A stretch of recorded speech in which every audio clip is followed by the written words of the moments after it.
Welcome to Sunday School. John 11:25. Jesus said unto her, I am the resurrection and the life. He that believeth in me, though he were dead, yet shall he live.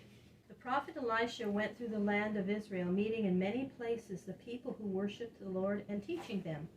On one of his journeys he visited the little city of Shunem, which was on a hill looking over the great plain of Esdraelon from the east. A rich woman who was living in that place asked him to come to her house and to take his meals there wherever he journeyed by. So as often as Elisha came to Shunem on his journeys, he stopped for a meal or night at this woman's home. After a time the lady said to her husband, I see that this is a holy man of God who comes to our house so often. Let us build a little room for him on the side of the house, and let us place in the room for him a bed and a table and a stool and a candlestick, so that when he comes it will be a home for him.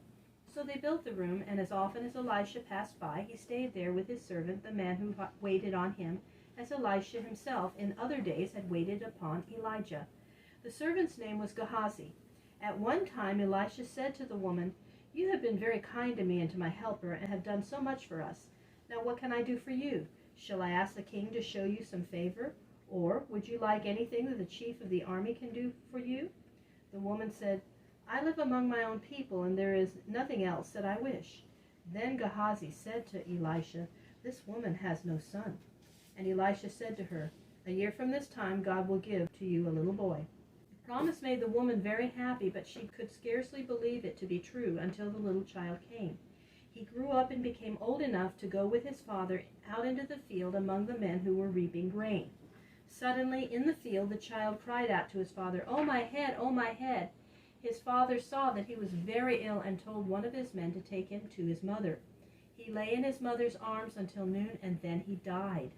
The mother did not tell her husband that the boy was dead, but she rode as quickly as she could to the prophet who was on the other side of the plain near Mount Carmel. While she was yet afar off, Elisha saw her coming, and he said to Gehazi, his servant, Run to meet this lady of Shunem, and ask her, Is it well with you? Is it well with your husband? Is it well with the child?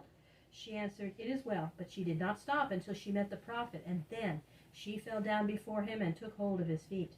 Gehazi, the prophet's servant, did not think it was proper for her to seize him in this manner, and was about to take her away. But Elisha said to him, Let her alone, for she is in deep trouble, and the Lord has hid it from me and has not told me. And the woman said, Did I ask for a son? Did I not say, Do not deceive me? Then Elisha knew what had taken place. He said to Gehazi, Take my staff and go at once to this woman's house. If you meet any man, do not stop to speak to him, and if anyone speaks to you, do not stop to answer him, but go and lay my staff on the face of the child. But the mother was not content to have only the servant go to her house. She wanted Elisha himself to go, and she said, As surely as the Lord lives and as your soul lives, I will not leave you. Then Elisha followed her back to Shunem across the plain. On the way they met Gehazi coming back.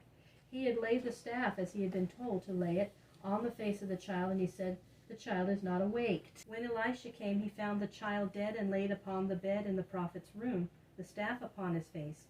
He shut the door and prayed beside the bed to the Lord.